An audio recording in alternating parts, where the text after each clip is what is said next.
record on this, and I don't have to worry about having a separate mic. So we're solving the system graphically. There's a couple of ways you can handle it. You can go right back to Algebra 1, College Algebra Trig, whatever course you took, y equals mx plus b form, and just go right to it. So we had y equals 3x minus 2. So I'm going to plot the minus 2 first with a slope of 3.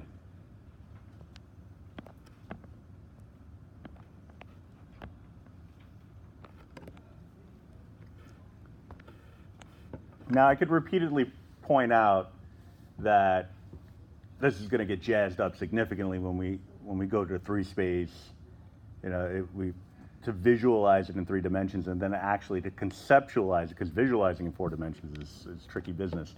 But again, get the framework, get the ground level stuff out of the way, get a good handle on the characteristics of lines, reinforce that knowledge that you already have, so that it's not surprising when I start mixing up the terminology.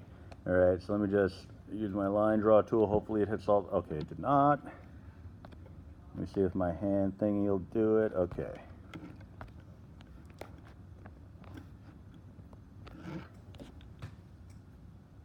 And that's y equals 3x minus 2.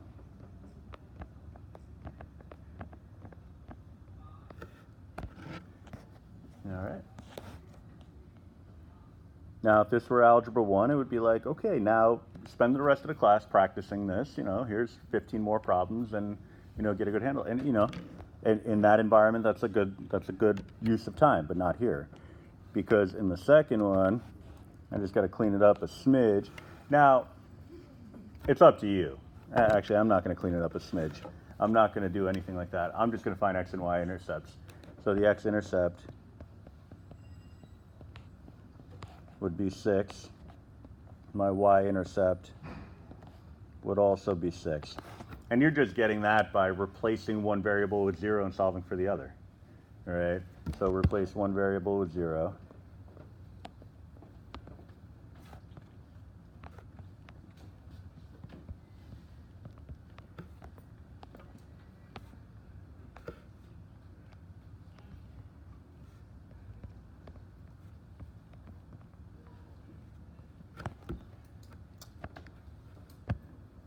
I'm going to write the word with out. No, I mean with. I'm going to write the word with. I'm going to write it out. Because when I wrote the w/0, I could see somebody later on being like, without what? W/O, So I'm my own worst enemy when it comes to notes. My shorthand is not consistent with like the rest of the universe. So why did I find this? Because I can easily plot 6 on the x-axis and 6 on the y-axis and connect them with a nice straight line segment.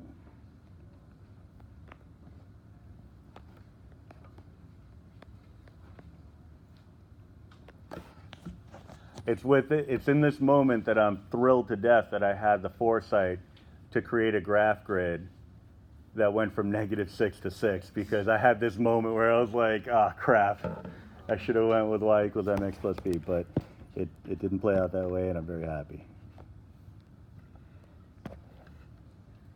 All right, so my line draw tool saves me from having to explain why none of my lines look anything like lines.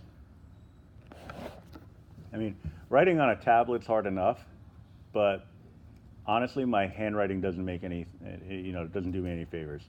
Like I don't know if you saw the tracer line that came up before it auto-corrected, but that thing was like, it was like if you threw a piece of spaghetti against a wall to see if it was al dente, that's what it came up as. All right. So, but autocorrect is a beautiful thing, and that's why I can't write it on chalkboards, regular whiteboards, or anything like that because of nerve damage. So these apps smooth out my handwriting to the point where it's actually legible. Good. Can you just go over again why you replaced one variable with 0? Oh, because all I wanted to do is find the X and Y intercepts. Oh, okay. Yeah, because the idea was I wanted to create a graph, and that's the method I chose for the second equation. Oh, okay. Yeah. If you're in standard form, that's a technique that you could use in order to get it graphable. All right. Now, it wouldn't have been terrible to solve it for y in terms of x, but I could do it this way, I could do it either way. I think it's equally easy or difficult. Now, if I had something like 7x plus 14y equals, I don't know, 13, to solve that for y in terms of x, it's not hard. It's just, simple algebra, basic algebra. But it's simple, basic algebra that I don't want to do. Right? So I would rather replace x with 0, solve, replace y with 0, solve, and then go from there. Right? But that's a personal preference. I mean, you've graphed many, many lines before, so this is not your first rodeo. Now, they did ask us to solve the following system of equations graphically. All right, so our ultimate objective here is, let me just change this to purple, or whatever that color is. And I just need to find that intersection just by counting boxes. Let me just make this a little thicker. That's going to be what, 2, 4?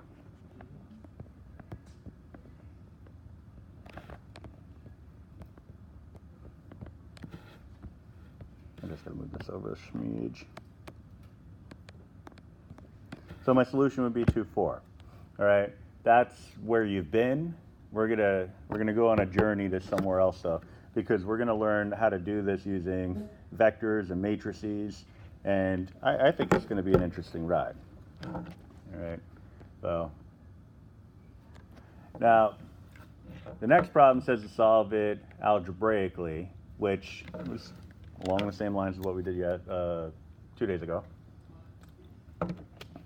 So we could have solved the example we just completed. We could have solved that algebraically, but we weren't told to, so we didn't. All right. Getting a sense of the visual is also important. So we knew just by graphing that we're not looking at parallel lines, we're not looking at perpendicular lines or orthogonal lines. All right. So we're gonna kind of change things up. We're gonna look at the word perpendicular as being a special case of orthogonality.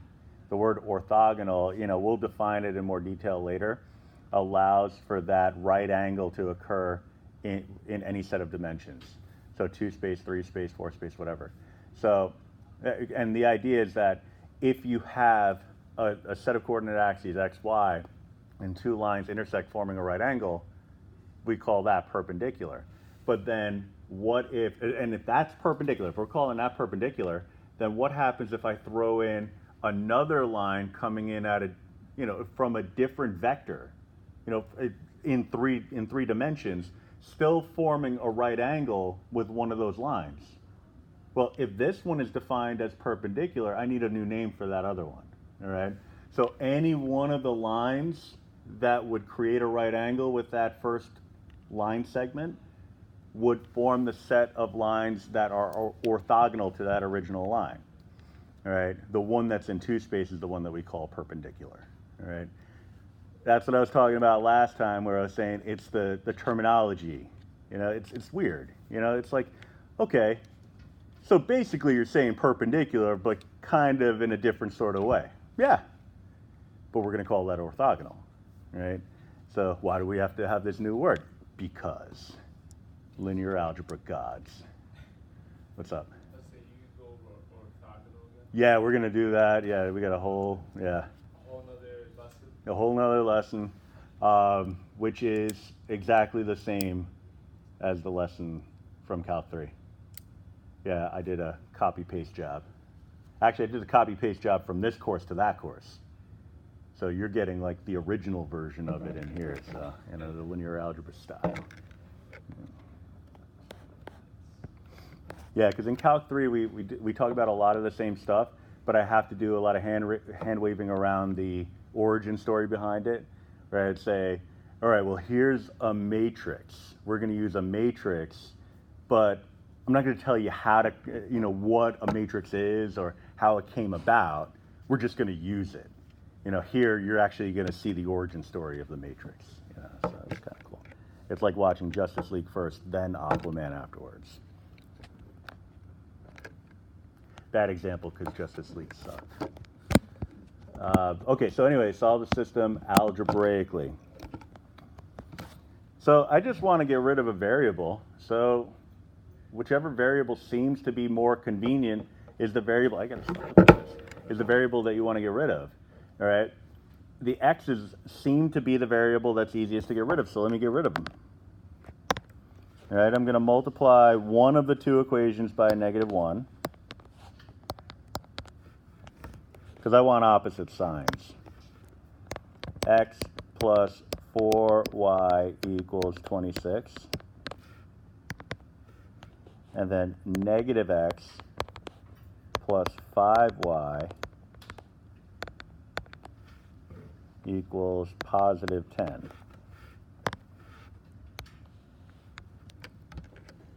All right, and then I'll just add the two equations together.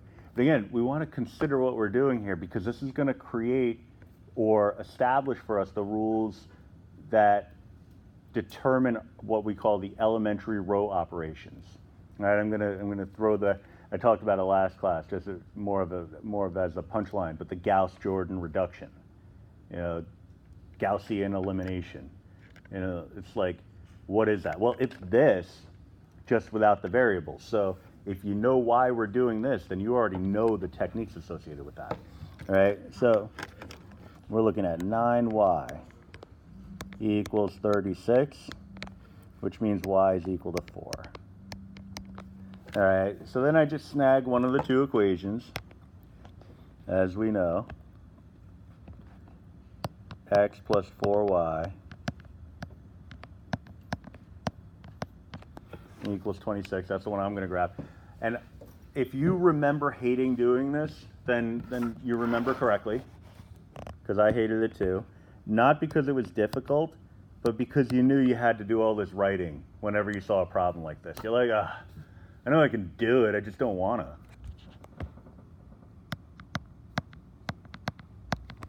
All right, so what I'm getting at by saying that is the technique I'm going to show you is going to help you avoid all this algebra, but there is a trade-off. So x plus 16 is equal to 26, and x would be equal to positive 10. All right, and so my solution is pretty obvious, I think. I don't have to represent it as an ordered pair. It's not a graph. There's nothing wrong with representing it as an ordered pair, but sometimes the variables you're working with are not related to a graph. You know, you could be talking about productivity in an industry. So if that's the case, then you could be talking about like faculty and support staff and salaries associated with each position. So do I need an ordered pair? Like the final answer could be 120, comma 1,300, 120 faculty, 1,300 support staff. Well, yeah, I could put it as an ordered pair, but then I lose the flavor of it. I'm like, well, which one's which? You know, that could be pretty interesting to come into a college and have 1,300 faculty members, but only 120 support staff. All right, so we'll all be here ready to teach, but nothing will work. So, yeah, generally the other way around. All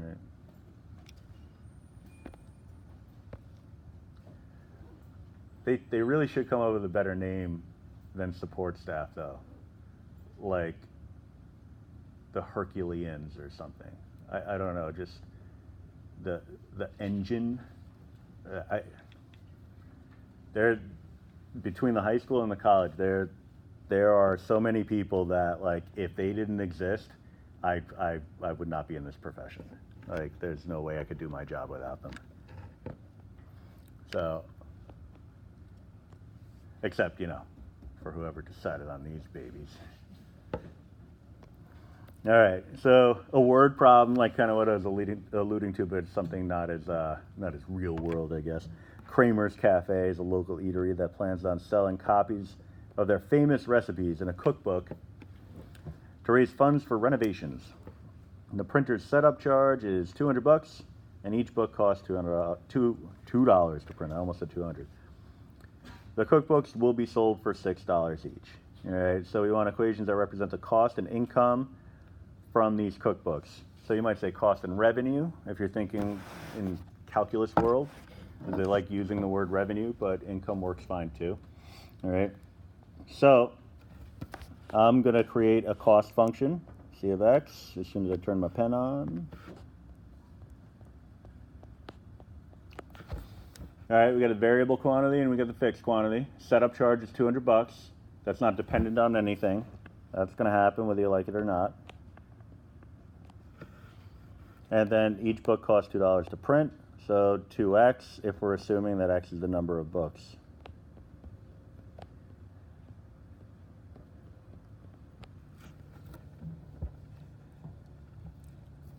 All right, you're all in a habit of defining your variables at this stage of the game, I would think, when you see a word problem, like in some capacity. All right. So, now you can write cookbooks if you want. That's fine. Now the cookbooks will be sold for $6 each. So, I for income if you want, I of x, 6x. All right, so we'll graph the two equations. See what's going on, and then we'll get into the profit component of it.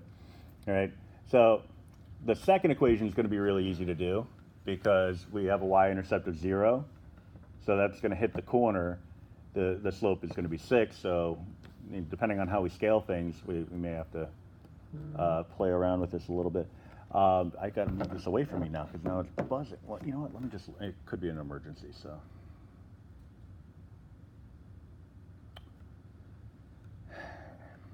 It is not. So the scale factor is going to be an important piece here. And so for that, I'll take you to the calculator because that's where the magic happens. So let me do that. I just got to do it in a different way because even though on the big screen it's going to look a lot better, it's not going to end up in the recording. So if I do it that way, so I want to do it on using the camera and then embed it in later on. Actually, I think I can do it. I haven't tried it recently, so I'm just gonna go for it. I can move that, undo that. All right, I'm just gonna make sure this works. Okay. All right, so recording. Okay, looks good. I mean, it's auto-focusing a little bit, but I think it's doing what it needs to do. So hopefully this will all appear appropriately when I upload it later. If it doesn't, if you check the videos and this doesn't show up in real time with the video, then let me know and I'll see if I can figure out why that's the case.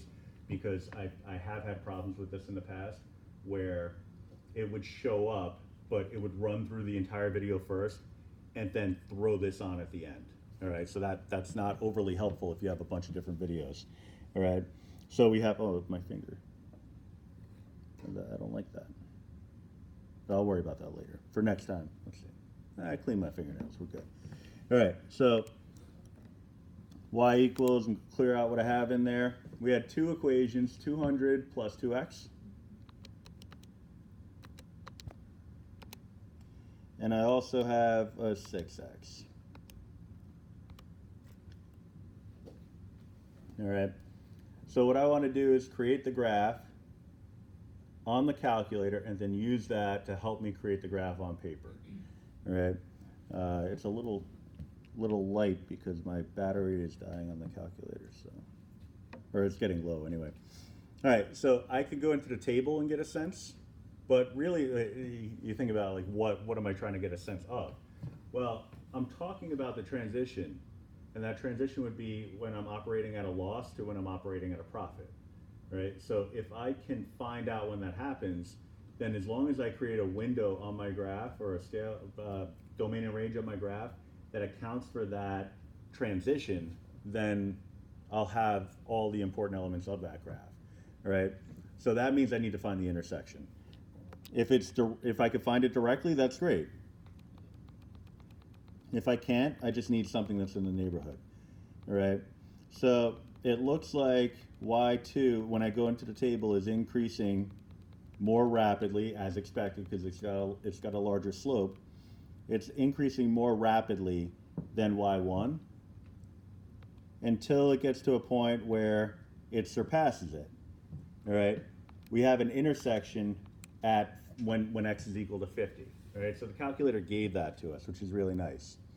All right. Or I mean, it would give it to us one way or another, but it gave it to us here with clean numbers, which, you know, you don't always expect. All right. So I just need to pick a value for x that's north of that. All right. So I'll do that. Generally, when I have two lines intersecting, just for aesthetics, I like to have that intersection right smack dab in the middle of my graph, just to make it look nice. So I'm going to go into Window, and this is something you may or may not have seen before. I don't know. Once I learned how to manipulate the window on a graphing calculator, it really changed the way I thought of math. Because when I first experienced a graphing calculator, it was, all right, just play around with the window until you get a good, window. You could see the picture. But then I really learned what was going on here, and then I started to understand it. I was like, oh, there's a process. You don't play around with anything. All right? So I know that my x min should be 0 just because x represents the number of books. I'm not going to produce negative books, or at least I can't conceptualize how that would happen. X max would be 100, but really it doesn't have to be 100. It's just got to be something bigger than 50. All right? I chose 100. Now, I can use the same rationale for my y's and say my y min should be equal to 0 and my y max should be something bigger than 300, but I don't want to leave that up to chance. All right? I don't want to guess. I don't want an ugly graph. So what I'm going to do is I'm going to clear out my y max and let the calculator figure out what the maximum value should be based off that domain. All right? If you clear either the y min or the y max, you've already put the domain in, x min and x max. If you clear out y min and then hit zoom fit, it'll automatically compute the minimum on the interval and the maximum on the interval. All right? So zoom 0. I just hit the number 0 just out of habit. And you get that nice corner-to-corner graph. Now, linear algebra, so that means that you have some experience in calculus. Extreme values, absolute extrema, relative extrema. The calculator figured it out this whole time. Like the whole time. Like it was doing it the whole time.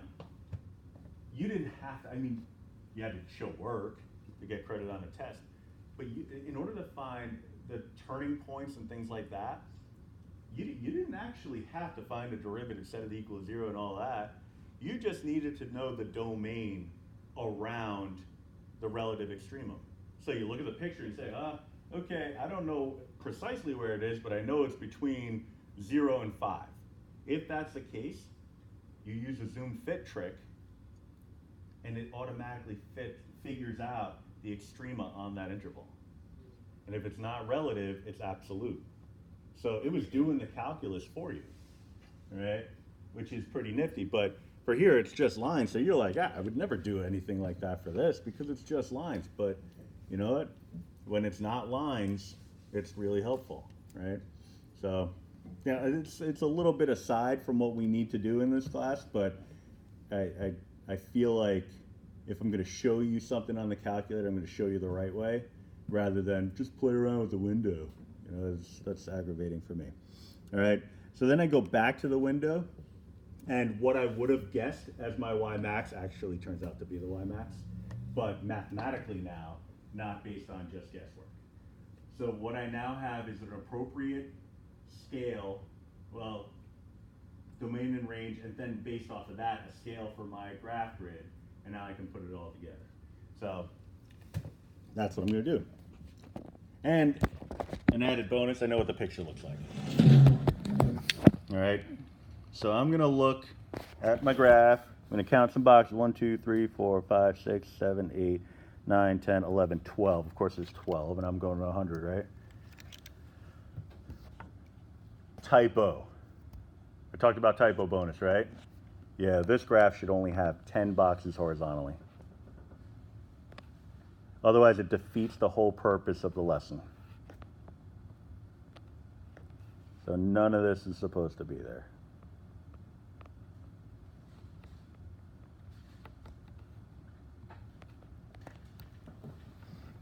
All right.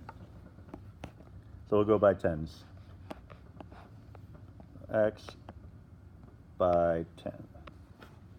All right, obviously we're not going to, well, I say obviously, but maybe it's not obvious. I am not going to label 10, 20, 30, 40, 50, and so on. All right, so I know that one's going to go corner to corner.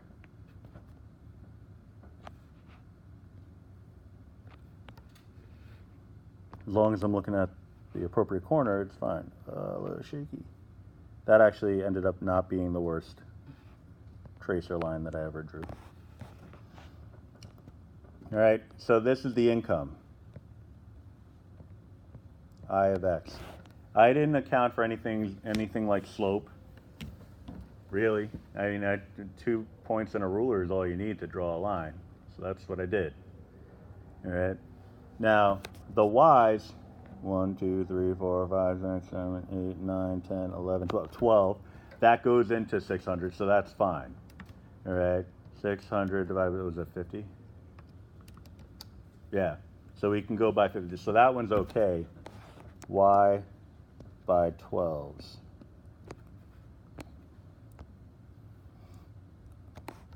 All right. So if we're going by, oh, geez. Welcome to my world. It's an interesting place. By 50s. The 12 was from the number of boxes. So 200 is my start. And again, all I need is 2 points in a ruler, right? So 200 is my start. We're going by 50s, so 100, 200's right here. We also happen to know the intersection was at 30 something or other. 3,300. All right. So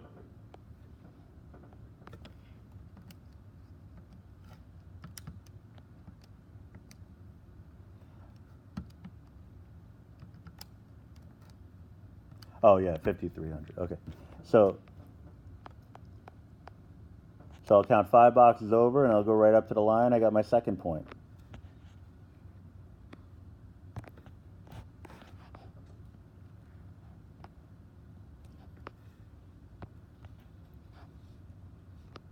And that is my cost function. All right. And again, in the process of creating the graph, we came up with the solution. Need to sell minimum of 50 books. Well, to make a profit, need to sell more than 50 books.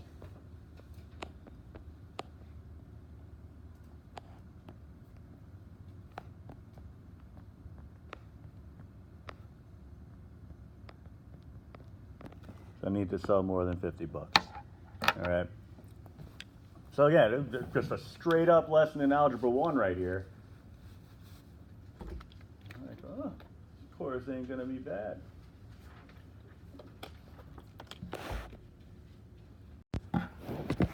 It's like, look at all those fun problems on the previous page where it's like, find the intersection and Kramer's Cafe.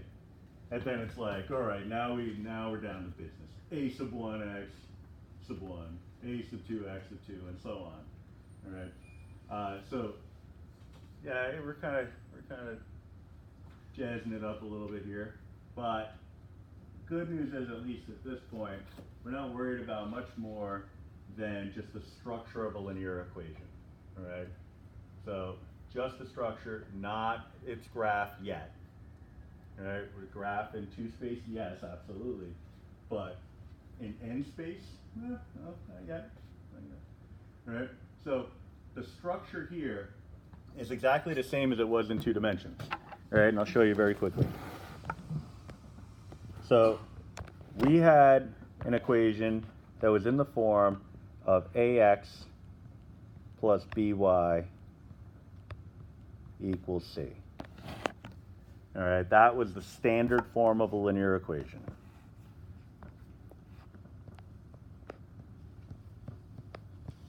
Standard form. What they're telling us now is that, okay, we're gonna change this up a little bit, and instead of saying A, B, and C, we're gonna let coefficients of variables always be defined by A, but different types of A. So this is my first A. This is my second type of A. Now X and Y and Z and all that, they're wonderful letters. We talked about it last time though.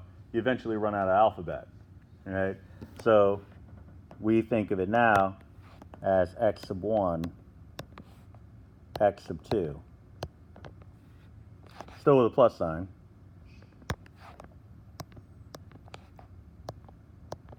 Fortunately, arithmetic isn't going to change too much for us.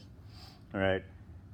Now, C, yeah, okay, we could make the right-hand side C, but we only use C there in the standard form because we already used A and B. Oh, we never used a B. So if I'm going to represent a loose constant that's not a coefficient of a variable, I need some other way of representing it because the A's represent coefficients of variables. So choose another letter. The next available letter is the letter B. All right. So that's in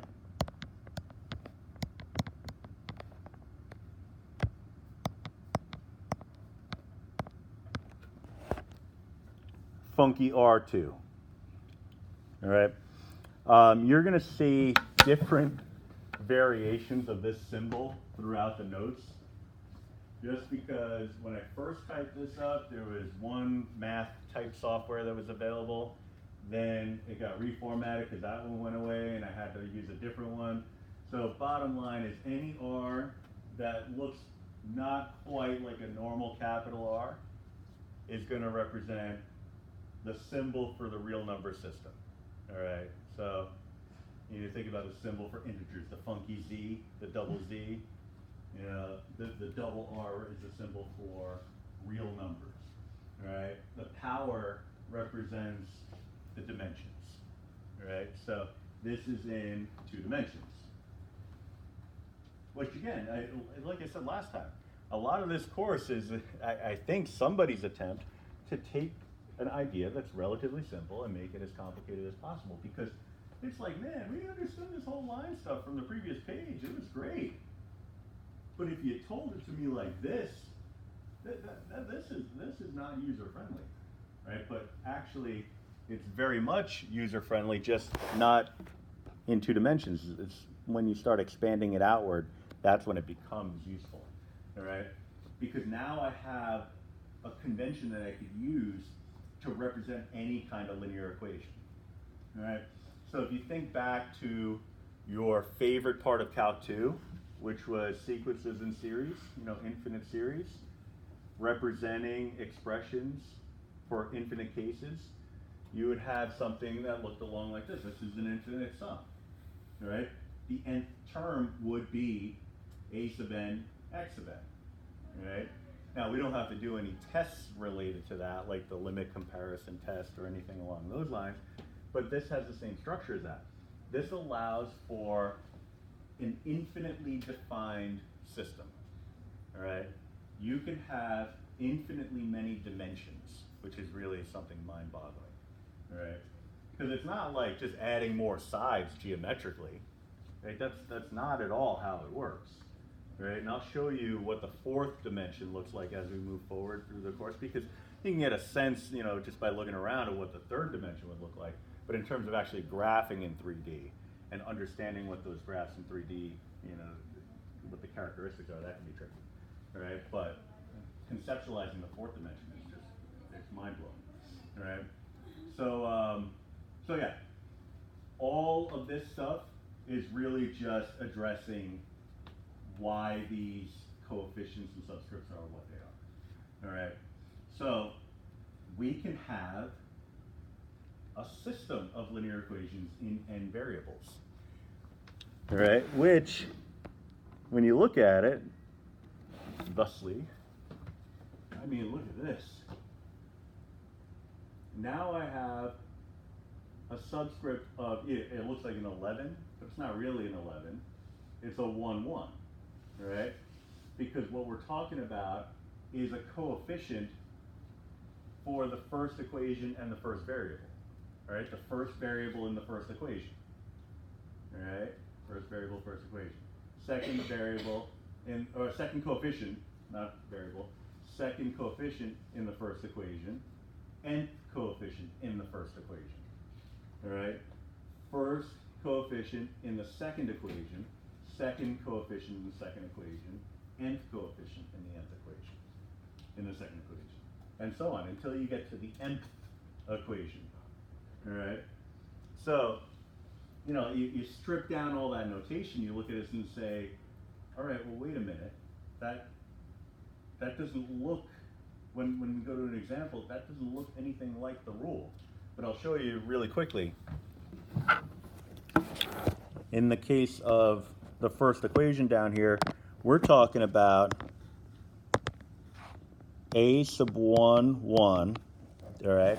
So it's 1 space 1, not 11, all right? So that's something very important, all right? That coefficient is going to be 1, all right? So we're always talking about, yeah, and if you just go back and look across each row, the first entry is discussing what equation you're working with. The second entry is discussing what position you are within that equation, all right? When we talk about matrices, I'll get into rows and columns, but. So the coefficients of the letters below will determine what equation it is, basically. Basically, yeah. Okay. All right. Now the good news is generally you don't have to worry about position of an equation within the system, because whether I put this equation, the second equation first or third or fourth, it's not going to make a difference in terms of the solution. If there is a solution to the system of equations, then it would present itself no matter what the arrangement is of equations. All right, so distinguishing between the first, second, third, fourth equation doesn't really matter for much, as long as you don't start mixing and matching, taking a coefficient from equation 1 and putting it together with a coefficient from equation 3. All right, so we just got to be careful about stuff like that. But 1, 1, again, represents the first row. The first row, I'm getting ahead of myself. The first equation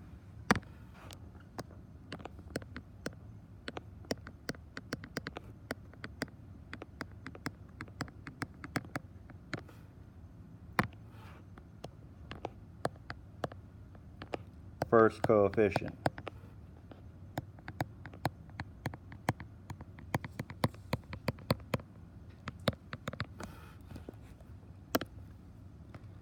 All right, and I'm just going to highlight very quickly, or at least identify which one I was referring to. That was this entry here. That x sub 1 had an understood coefficient of 1. Oh, that's so dark. All right, well, I'm not going to undo it, but I won't use that highlighter anymore. All right. Actually, it's not that terrible. It looked bad from that angle, but from here, it's not. I think it might be okay. Yeah, I could find a letter.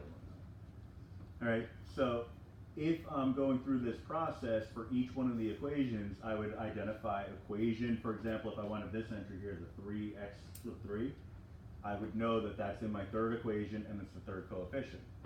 So a sub 3, 3 would be equal to 3.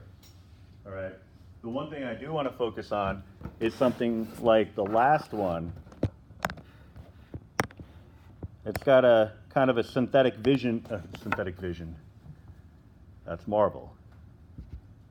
Synthetic division vibe to it, where there's a missing variable, right? So that missing variable had to be caused by a coefficient of 0.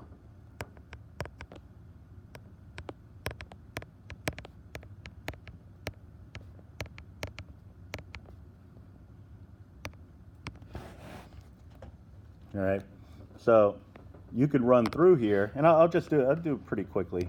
I'm not going to rush it, but I'm just going to do it without a lot of the hand waving. This is my fourth equation. My first coefficient is equal to 1. My second coefficient is equal to 0. My third coefficient is -7. And my fourth, oh, there is no other coefficient. The last one is the constant, which we would call b.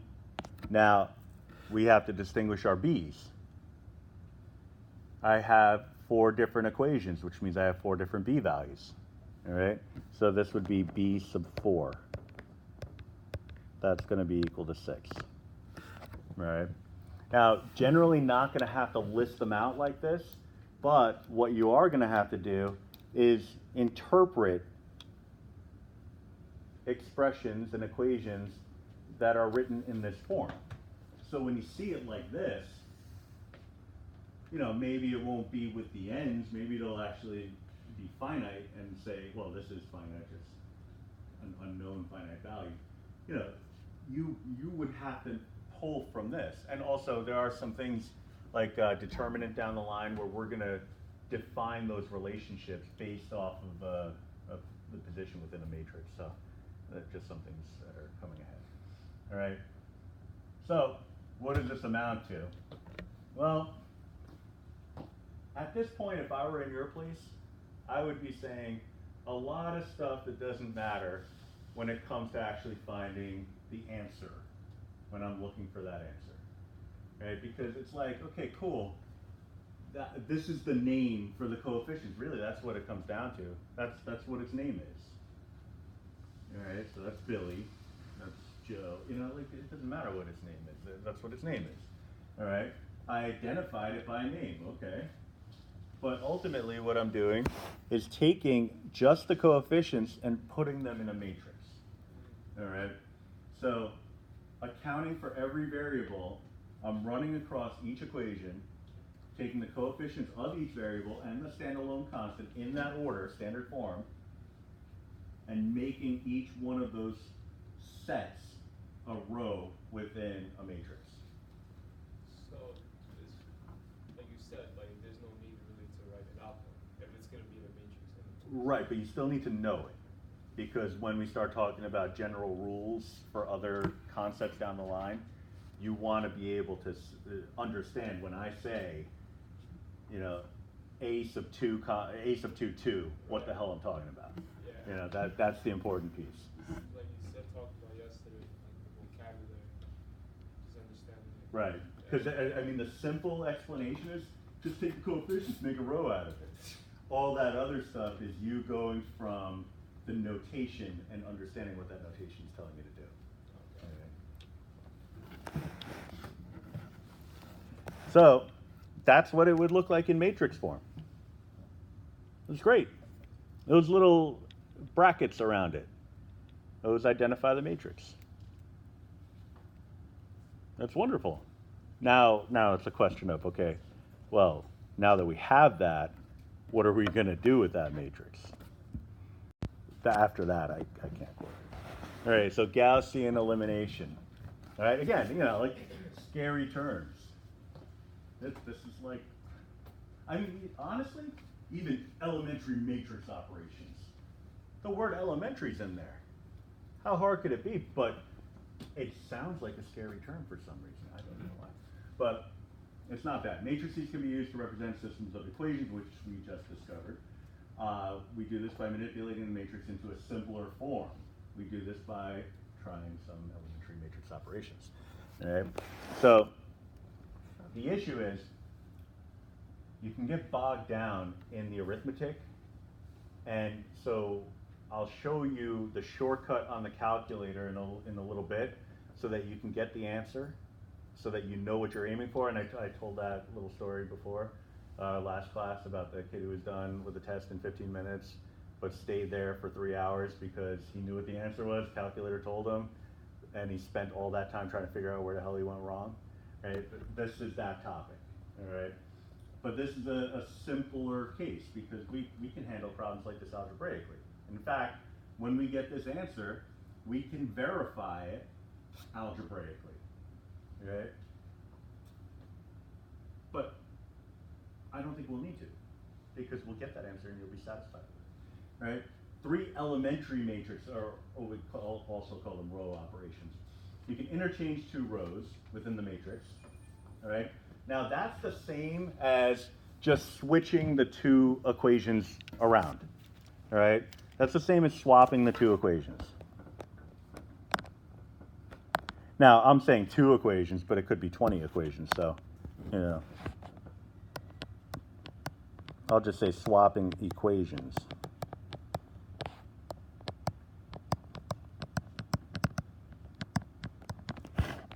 Right? If you consider that, you know, you look at the first example. If I wrote the second equation in place of the first equation, you know, just switch them around, would that make any difference in how I went about solving? No, I'd choose the easier equation and go from there. Multiply each element in a row by a non-zero number. All right, well, if you flash back to last class and even one of the problems we did today, one of the techniques that I used in elimination was to multiply an equation, the entire equation, by 2 or -1 or something like that. All right, so this is the same as multiplying an entire equation by a number.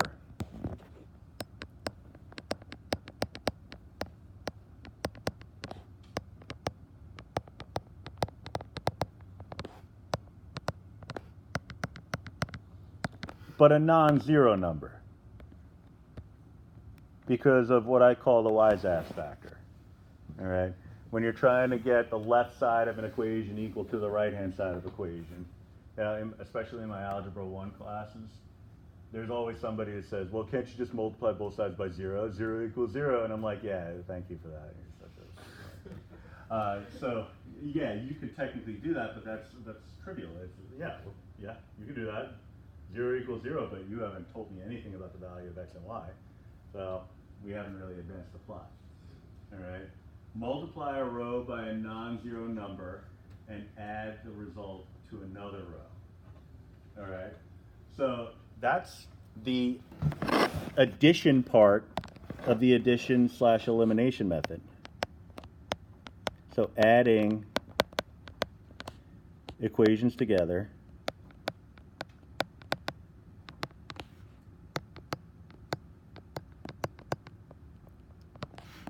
does not have an E at the end, so let me just take care of that. After multiplying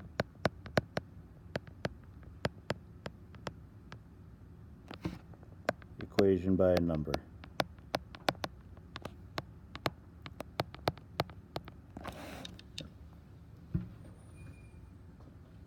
This thing can only do so much for my handwriting, but I'm trying. Adding equations together after multiplying an equation by a number. So, thinking back to one of the problems that we solved, I took one of the equations, I multiplied it by a -1, and then I added the 2 equations together. And I got a new equation out of that. That's what this is doing. All right. So basically, this is the elimination method, the addition/elimination method, but just for the coefficients. All right. So what we're going to do is work through a solved problem, but we're going to justify each step. All right. That's one aspect of this that nobody ever likes. At first. Until you're going through one of these problems on your own, you made a mistake, you're trying to find your mistake, and then you're happy you made all these little notes everywhere to remind you what you did to get from one step to another. All right? So the question is asking, well, it's simple. What did I do? Well, the first one's easy. Just rewrote the coefficients. Or just wrote coefficients in matrix form.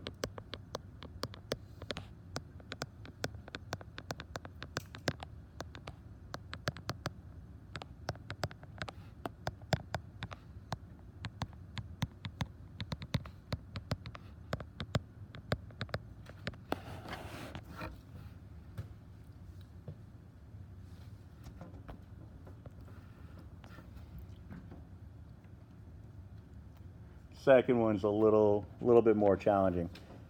Now, I will say that it's easier to perform this process than it is to figure out what somebody else did without any notes on the side in the process of doing this themselves. Okay? So somebody else did this for us, and they didn't have the common courtesy to tell us what steps they used. We have to figure out how they got from here to here. That's kind of tricky. If we had to do it ourselves, we would have an easier time with it. Right? Like if we were performing these operations. So our possibilities are we could swap rows. Well, that didn't happen, right? Because the 1, 2, 1 is in the same position that it was. We could multiply a row by a non-zero value. All right, well, row 1 didn't get multiplied by anything. Okay, so that didn't happen. Row 2, well, if it's through multiplication, the only way 3 becomes 0 would be if 3 was multiplied by 0, that's already violating one of the rules. You got to multiply by a non-zero value. So if you multiply by 0, it's all over. All right, so wise ass rule, right? So it has to be the third one where one of the equations was multiplied by something and then added to the other. All right, so I'll show the intermediate step. Very close. It was multiplied, so row 1, I'll write it as row 1, was multiplied by not a positive 3, but a negative 3, and then added to row 2. All right. So I'll show, like I said, I'll show that intermediate step. So row 1 became negative 3, negative 6, negative 3. And then it was added to 3, 7, 2, and that gave us this entry. All right. So, and the idea is that if you're going to get 0 through multiplication only, you got to multiply by 0. So that's no good. But if you're going to get it through addition, the only way that you're going to do that is by adding inverses to one another. So working backwards, just in your mind, working backwards, you say, well, how did that 3 become 0 through addition? Well, it had to have been a negative 3 that was added to it, which would mean that the 1 had to become a negative 3. How did the 1 become a negative 3? Through multiplication. All right, so multiply the first equation by negative 3, and then add it to the second equation. Now, one thing you got to understand here, very, very hugely important, the equation that gets multiplied and added, the starter, that doesn't change. It's just used as an implement on the second equation. It's being imposed upon the second equation. All right, so that 1, 2, 1 is going to stay put, but off on the side, I'm going to multiply it by negative 3, add it to the second equation, and that is going to give me my new set of coefficients. And I keep saying equation, but it's row. But it's still equation. Yeah. All right, so what I'm looking for out of all of that stuff is just that.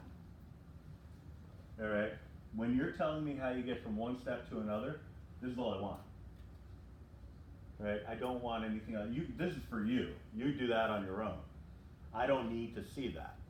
I welcome that. That's great if you have it, just crossing the T's, dotting the I's, trying not to make a mistake, a careless error. But for credit, I need to see this. All right? It's the academic part of it. Like if you just show me a final answer, that's the matrix, how do I know you didn't just get it off the calculator? So we do need to write the words out? You don't have to write the words out. Not the words, just the boxes. Just the boxes. Okay. Now, in the case of the last matrix here, which is actually good to go, and I'll show you that in a minute. I'll show you how that leads to the solution, because it's like, here's the matrix, and voila, that's the solution. Well, how do you know that? That's known from that. But we'll get to that in a second. All right, what we're going to deal with now is how that first row became a 1, 0, 3, while the second row remained exactly as it was. All right, so 2 became a 0, but I didn't multiply that first row by 0, so that can't be it. I didn't multiply it by anything, actually. So it must be a similar situation where we multiplied the second row by something, that result was added to the first row, and that gave us a result of 1, 0, 3. It has to be addition, yeah. All right. So the good news is we don't really have to worry about the 1. This guy, it's not really relevant because no matter what I multiply 0 by, it's not going to change that 1. All right? Because when I take the 0, multiply it by like 30, it's still going to be 0 plus 1 is 1. So that's irrelevant. So I want this 2 to become a 0 through addition. What number had to be added to that 2 to make it a 0? Negative 2. That means that that whole second equation had to be multiplied by negative 2.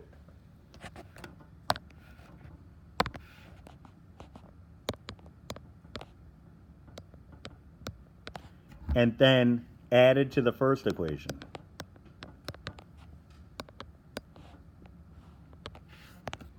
And then you can verify. You could say, okay, I don't believe you. Negative 2 multiplied by 0 is 0, plus 1 is 1. Negative 2 multiplied by 1 is negative 2 plus 2 is 0. Negative 2 times negative 1 is positive 2 plus 1 is the 3. All right? And again, evaluating somebody else's work a little trickier than doing it yourself. Now, what I want to talk about is how on earth that gives you the answer, because when I learned this, when I was sitting in linear algebra, it just still grinds my gears every time I think about it. There wasn't an explanation. It was just like, yeah, that last column is your X and Y. I'm like, that's so not helpful. I like the Y. Why is that the case? Don't just tell me that that is the case. Explain to me why it is. All right, so here we go. The form that was used in the initial problem. Now, we went right back to old school stuff. We didn't do the x sub 1, y sub 1, and x sub 1, x sub 2, and all that jazz. We kept it with x's and y. But the general structure was ax plus by equals c. All right. That's not going to change. Reality didn't change here. This is still in the form of ax plus by equals c. Now, if you like the new form, you can go with that. But what this means is that our matrix of 1, 0, 3 is the same as 1x plus 0y equals 3. And the second equation would be 0x plus 1y is equal to negative 1. Giving us, when you clean it up, because 0 times y is 0, giving us x equals 3 and y equals negative 1. Not because, well, the last column gives you the answer, but because of math, for crying out loud. There's a math justification here for the last column. Okay, cool. Well, but that being said, you want to strip out all the thinking. You just want the answer? Yeah, okay, it's the last column. X sub 1, X sub 2, X sub 3, right on down the line. However, if you want to understand why it works the way it does, it's probably a good idea to at least consider my explanation. All right. So, let me show you the calculator method now for two reasons. One, because I don't want you to walk out of this room without having a way of checking your own work, right? And the other reason is the more practical one. I'm going to forget if I don't do it now. All right, so let's just get right to it.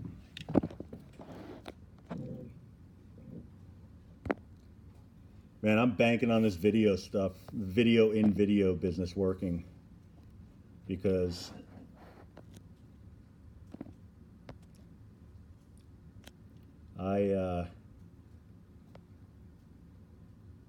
I'm just terrified that you're going to go home and be like, yeah, you know what, some parts of that lesson, I mean, it was a good lesson overall, but some parts of it were like, not quite. Let me get a quick refresher, and then none of these videos show up. So again, if you're one of those people and it doesn't show up, you got to let me know as soon as possible. Don't wait like weeks. Let me know right away, so if there's something wrong, I can fix it. All right? Very, very important for everyone, for the sake of the universe. Okay, so as is normally the case, what I do is I scroll down here, lock it right on the video, and now I don't have access to the problem anymore. So what was the first matrix? 1, 2, 1, 3, 7, 2. 372? Yes. Thank you. All right, so 1, 2, 1, 3, 7, 2. I'm gonna, well, I have this from the last problem that we did. We're gonna go into the matrix. I'm gonna do one of these babies here, just move it up a little bit. You see, right here, it says matrix. Now this calculator was designed for statistics, and part of statistics involves a pretty significant amount of linear algebra. So it's kind of a linear algebra calculator also. It's not really a calculus calculator, but it's got what we need. So second inverse key brings us into the matrix.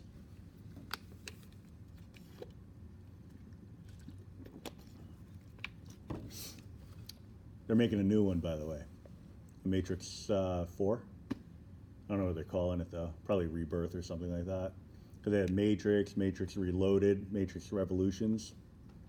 And now, because Keanu Reeves is popular again, they're going to do it. They're going to bring him back to life. And let's do it again, buddy. Let's milk that cow. So what we want to do is edit.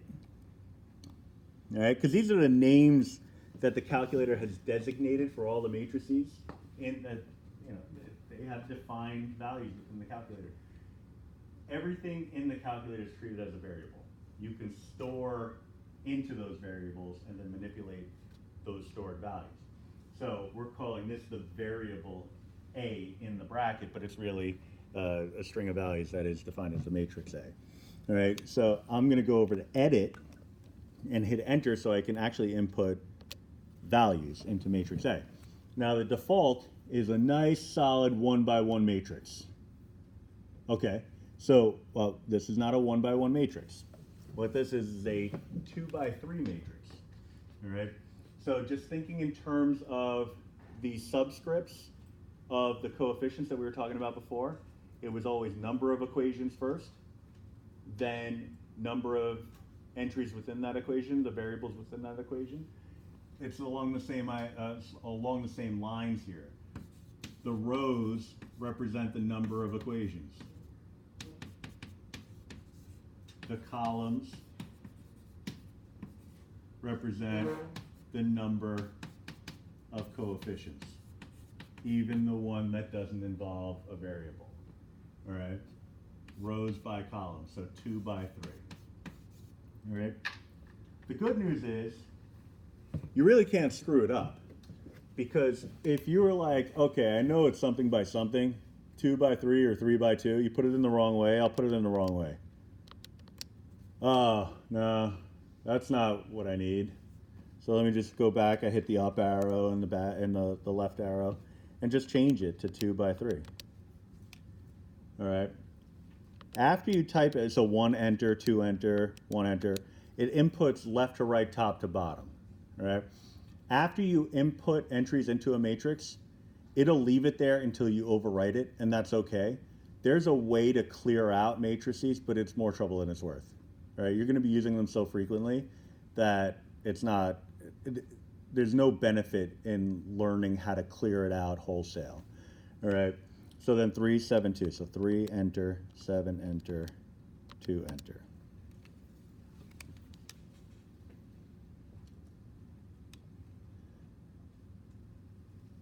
Okay, so I want the calculator to do all that stuff that we just did. The thing is, the calculator is not going to show us step by step. It'll just show us the end product. Yeah, and in a lot of cases that's fine, except if you're that guy, 15 minutes in, he's like, I made a mistake. It's in one of the steps. I would really like it if I had access to every one of the steps. That's not going to happen. All right, not with these calculators. So I'm going to quit out of here. So second mode. And I do that so that when I actually do the command, I don't accidentally type it in as an entry in the matrix. Because we're gonna use a particular function, and if you don't quit out of the matrix, it'll accidentally type it in as a cell. And that's it's just annoying. All right, so we're gonna go back into the matrix. You're gonna select math, so right arrow to math. And then you could see all of these options, and every one of them has an explanation associated with it. We're actually going to learn about just about all of them, all right? How to do it by hand and what they mean. But you know, you look at that and say, "Oh, this is a lot of stuff." But I look at it and say, "This is a lot of stuff that the calculator will do for you. We just got to know what it means." All right? That's the challenge. That's the whole challenge in this course. We're going down to the one that says RREF. All right. RREF stands for reduced row echelon form, but that's formally discussed on I think the next page, maybe the page after that. So it's really not thoroughly important that you know what it means just yet. What this represents, though, is the form that gives you the answer. All right. So when we got that nice 1001 as the heart of the matrix, you know, except for that last column, we call that the identity matrix. If you get it down to the identity matrix on the left-hand side, it's beautiful. You're ready to rock and roll. But sometimes you can't quite get it that way, but you get it close enough. And close enough will get you to a solution. All right, and so that's what this is going to do for us. So I'm going to select RREF in the home screen. You know, I hit enter, it appears in the home screen. Then I got to go back into the matrix again. This time I'm selecting, in the names column, I'm selecting matrix A. What did you do with ref? RREF, yeah. I missed that step. Okay, I'll do it again. So so I'm in the matrix menu. I go to math. I find the one that says RREF, which is option B. Hit enter. Then I go back into the matrix. Select option 1, which is matrix A. That's where we put the information. Close parens, although if you don't close them, it doesn't matter. And then hit enter. And it gives you the row reduced form of that original matrix. It's beautiful.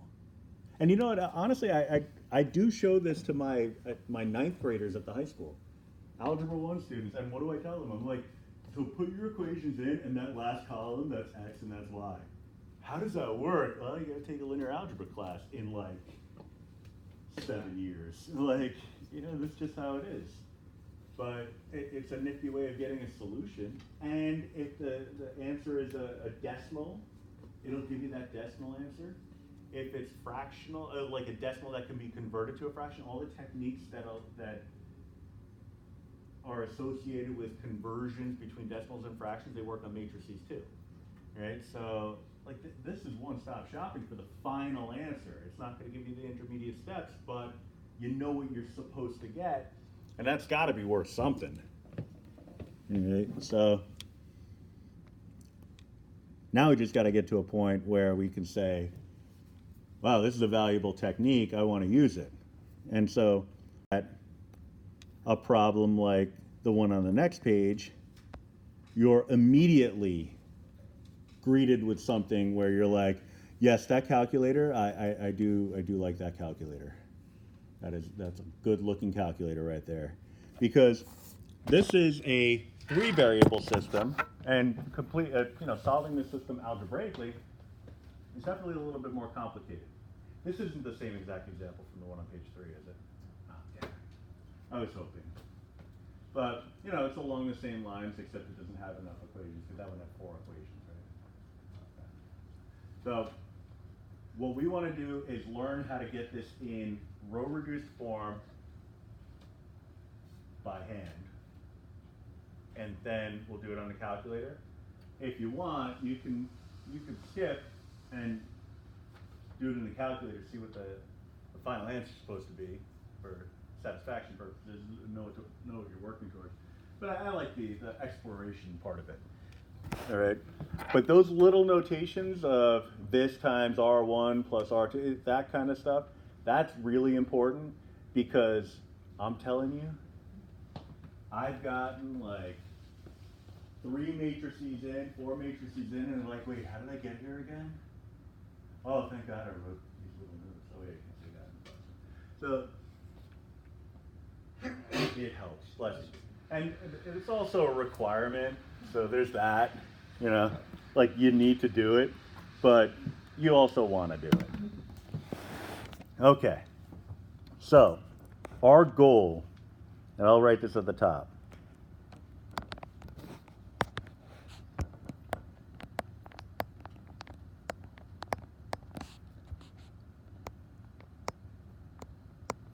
Get the identity matrix.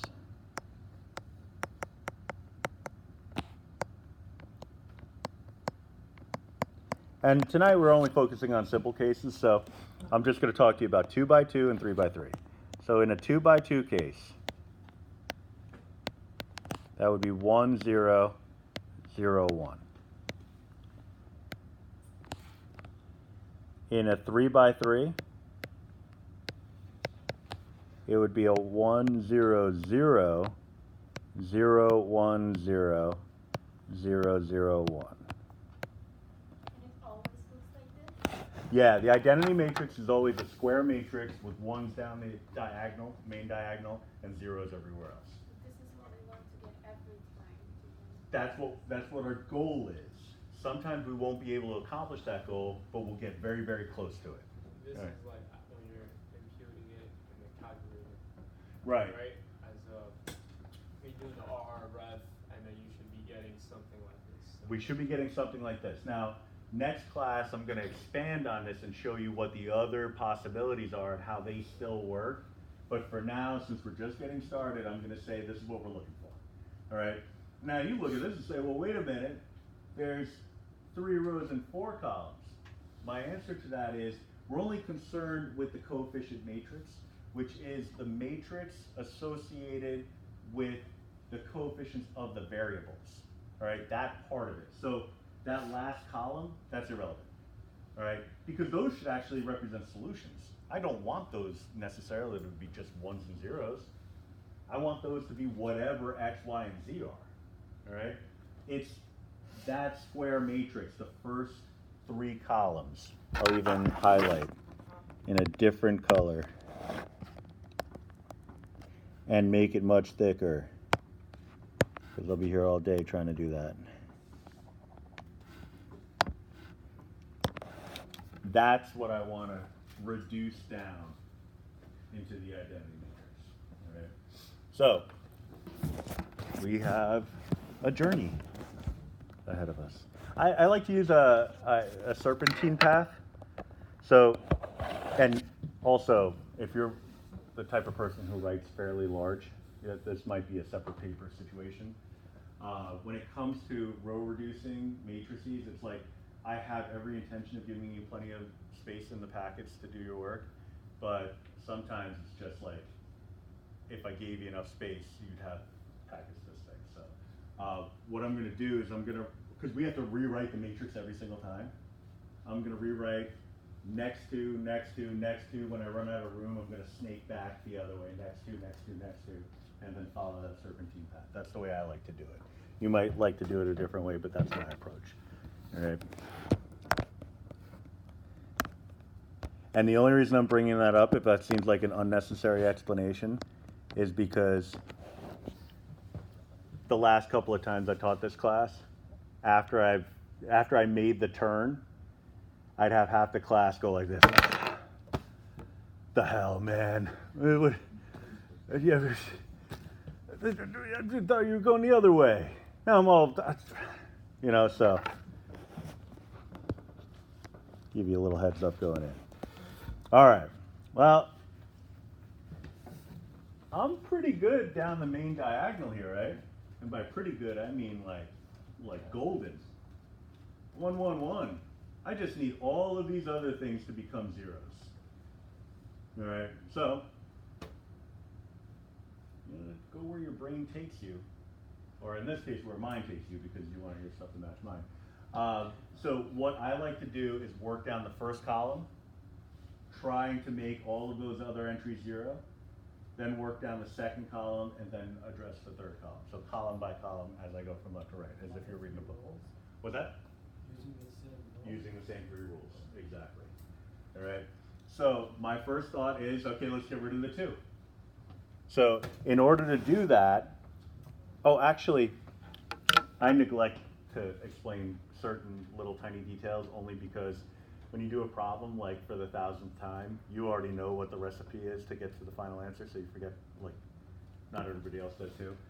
The first thing you should be looking for is scalar multiples, which is if every one of these numbers were even, for example, chop them all in half.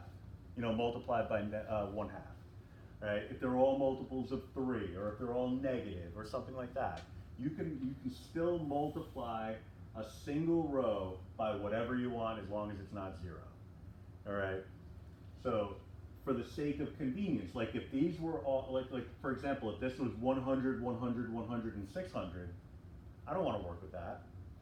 My first move would be to take R1 and multiply it by 1 over 100, just to scale it down to something a lot more convenient.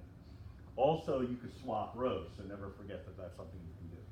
In this case, I don't see how that benefits us because we have the ones down the main diagonal, so not necessarily an interesting approach. All right, so I'm going to take the first row.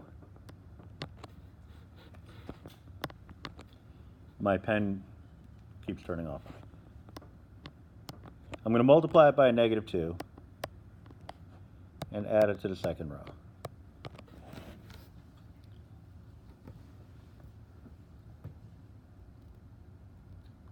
Now, the arrow is for me to just keep track of the progression from matrix to matrix, and obviously the notation is to remind me what the heck I did to get from one to the other. All right.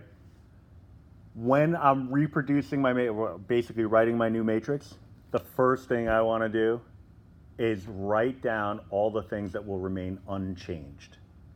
All right. I'm imposing my will on row 2. Everything else is staying put. All right, so 1, 1, 1, 6, and 5, -3, 1, -10 will not change at all. All right, the only thing that's changing is the row that we're adding to. All right, adding on to. All right. Now, if you want to do side work, you're welcome to do that, but you'll find that you're going to go through a lot of scrap paper if you do it that way, and or you'll make a mess out of your test paper, homework papers, whatever. So you got to have a structured approach, and my structured approach involves this baby right here. All right, taking you. Actually, I incorporate this guy also. So let me put that there. I'm going to take this guy. I'm not going to lose track of it. This is what I'm working with. All right, use pencil tip if you want. Multiplying it by this. All right, so this is getting multiplied by this.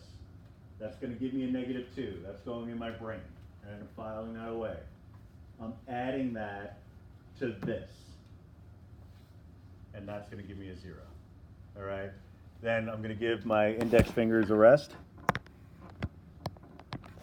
Make a note of that. I like to use a different color. All right, that's my personal preference. It's also a luxury. So,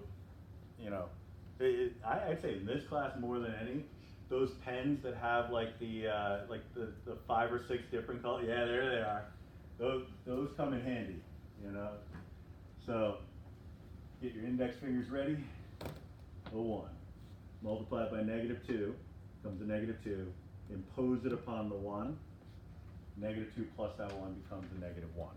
That's my second entry. Isn't that a problem? That will be potentially a problem, but an easily rectified one. All right. Third entry, multiplied by -2, gives me a -2. That -2 added to the -4 becomes a -6.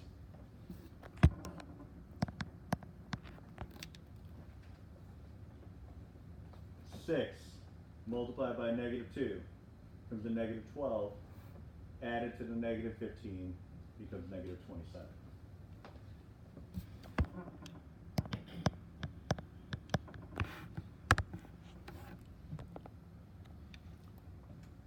So trying to get that 0, would you always work with row 1?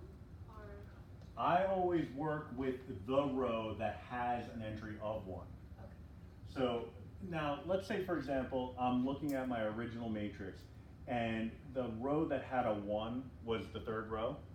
My first move would be to swap it to row 1. What if none of them were 1s? That's okay.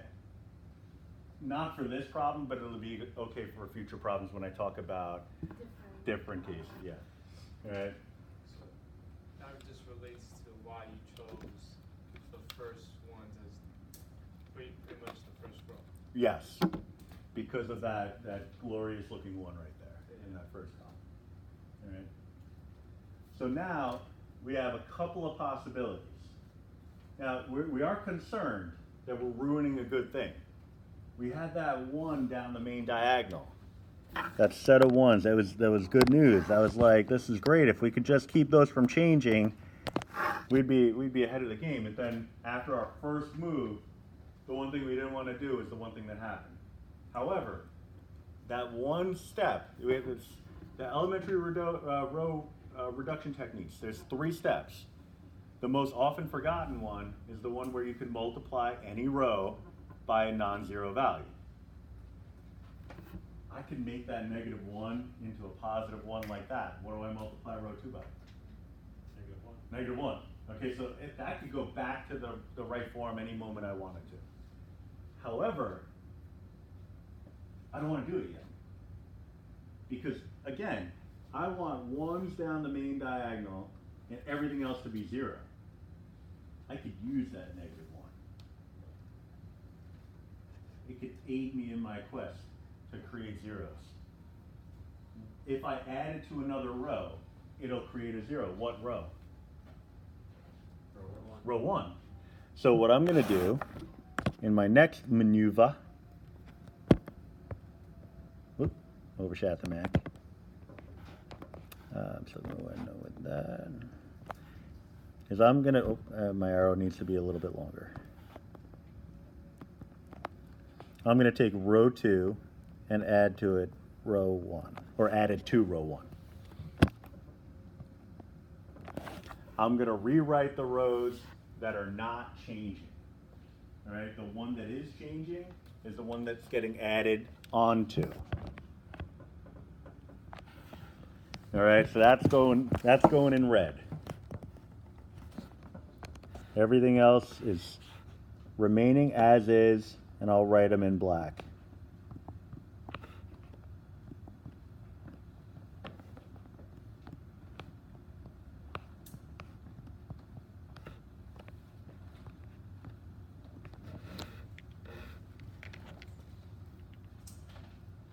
Now, if it's just a simple case of adding 2 rows together, the index fingers aren't as important, okay? Because you're just saying, I'm adding this to that, new answer goes there. Adding this to that, new answer goes there, and so on, all right? So, 0 is getting added to 1, result is 1. -1 is adding onto a 1, the result is 0. So maybe I just need 1 index finger instead of 2. -6 is adding to a +1. The result will be a -5. -27 is adding to a +6, which is going to give me a -21.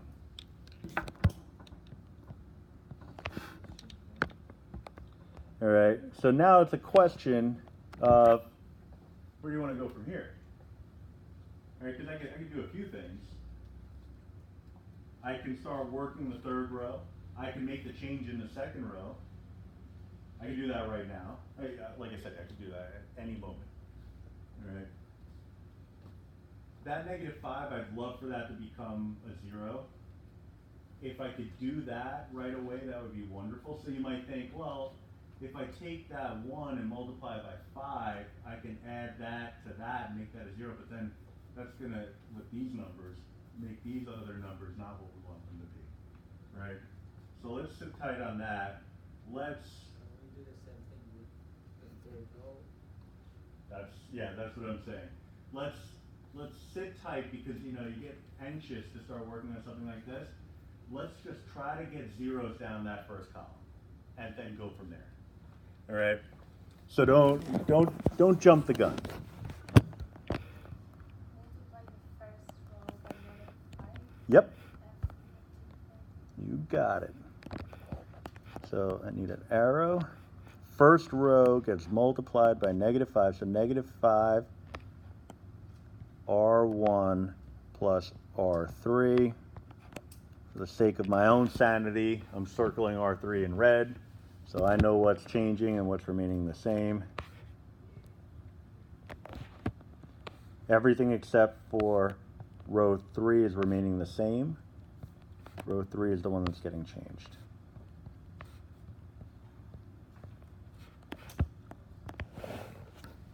All right. Now, one computation that you shouldn't have to actually perform would be the act of taking 1, multiplying it by -5, and adding it to 5, because that's why you chose the -5. You knew that was going to create the 0. All right, so you can just jump right to that, just because that was the whole point. Now, we're taking row 1, each element of row 1, and multiplying by -5. So I'm taking 0, multiplying it by -5, it's going to remain a 0. When I add it to -3, that result is going to be -3. All right, so no change there.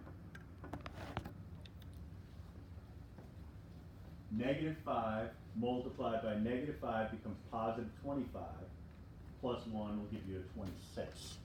All right, so these numbers are getting crazy now.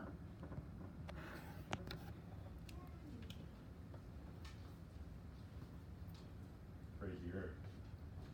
-21 times -5 is what, 105? Minus the 10, so plus -10, is going to give me a 95.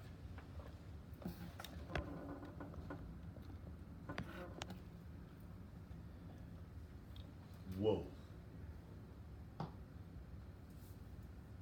I mean, it's surprising to think that we're looking good here. We're on the right track. Again, our goal, get 1s down the main diagonal. 0s everywhere else except for the last column, which could be whatever it's supposed to be. All right?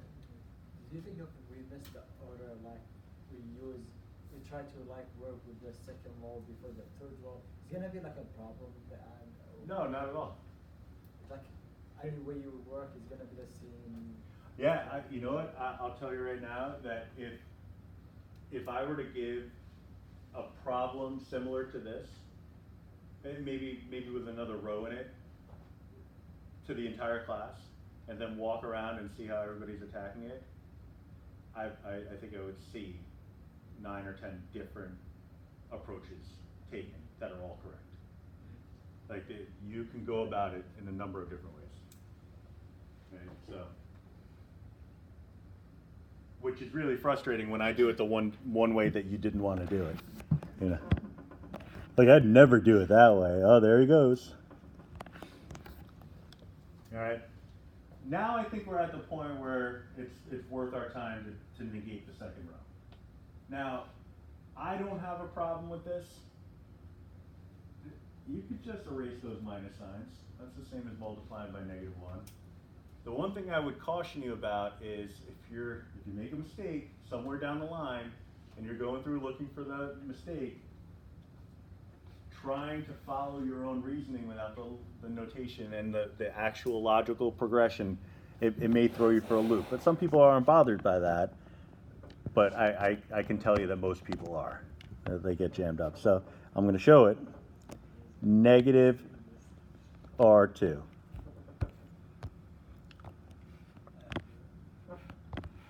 So I'm negating the second row. So everything else is remaining the same.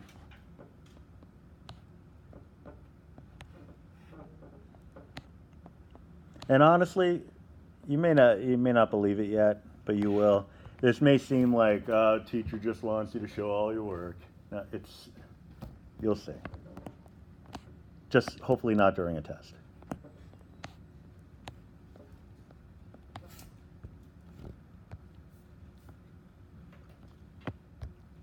He was the only one in the classroom after like an hour and 10 minutes. I could have watched like an entire movie at home. Yeah. But he was the highest performing student I ever had in linear algebra, so I mean, his average was over a 100. So, Did he get 100 in that quiz? yeah. Oh, he found it, yeah. And I can't tell you the string of profanity that came out of his mouth when he found it, but it was found. Stick to it. All right, so we negated the second row, and I think that's kind of screaming the next step at us. Hopefully, or at least if it is, there's a solid chance I'm doing my job right. Because again, 1's down the main diagonal, 0's everywhere else. So I already accounted for the first column, good to go. Second column, first row, boom, good. I got the 1, I want that to become a 0. So what do I do? Multiply by 3, Yep. So 3R2 plus R3, plus R3.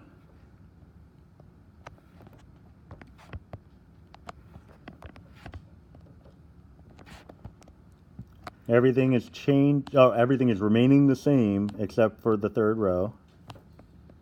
So let me make that adjustment.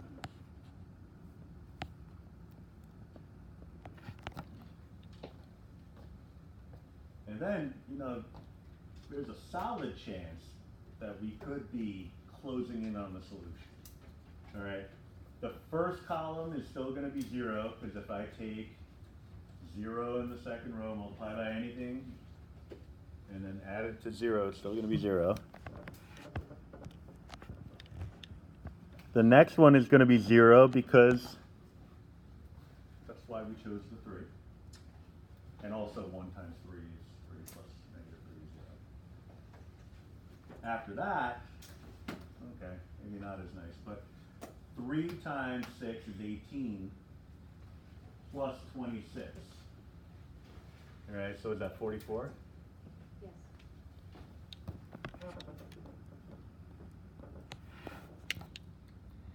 And then 27 times 3 is 81. Yes. So 81 plus 95 is 176. Yes.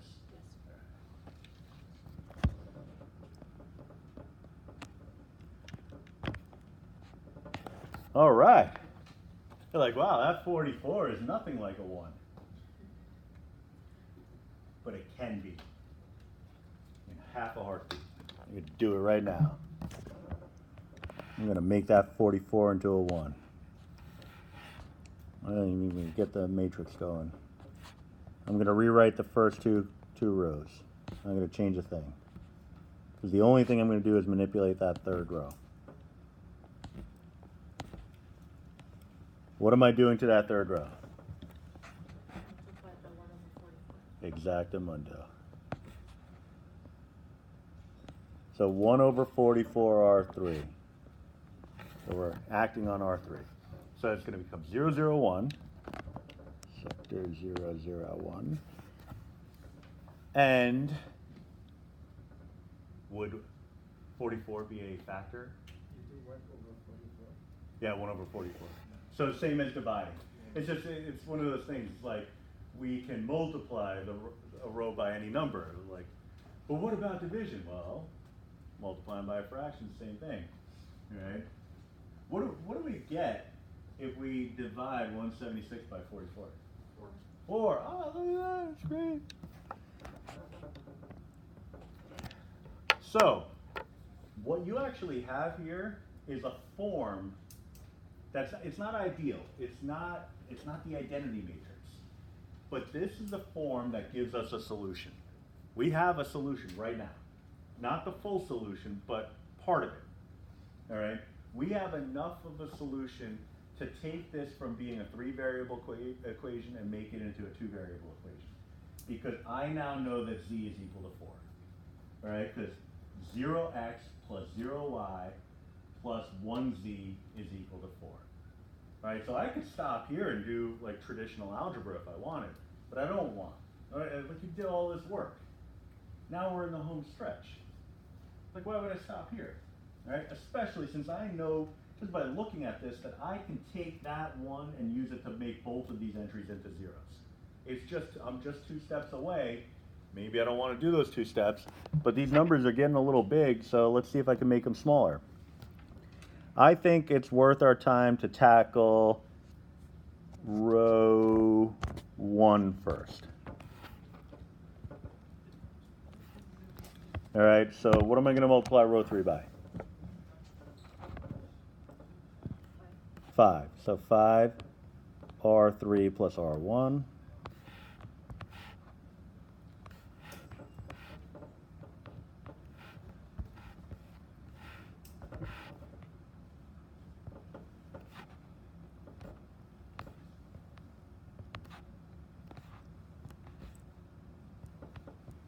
Now, this is the first time we're doing a problem like this, so I'm not going to get into skipping steps, but when you know that you're imposing the same row on multiple other rows, you can combine steps, but that's a different story for next class. I don't want to confuse people right now. I don't ever want to confuse people, but especially not right now. So 1, 0, 0. We multiply by 5. 4 times 5 is 20. Right? Add it to the negative 21, we get a negative 1. Now we really could get a solution, because now I know what x is. 1x plus 0y plus 0z is equal to negative 1. So I get x and z. Now all I would need to do is grab one of the original equations, plug those values in, and solve for the y. But again, we're right there, so.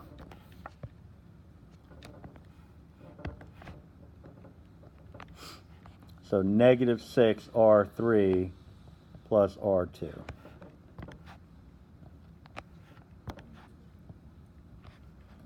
So I'm going to leave row 1 alone,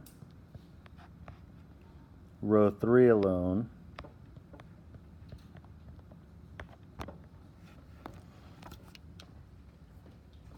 these are 0, so they're not going to impact anything in row 2, so 0, 1.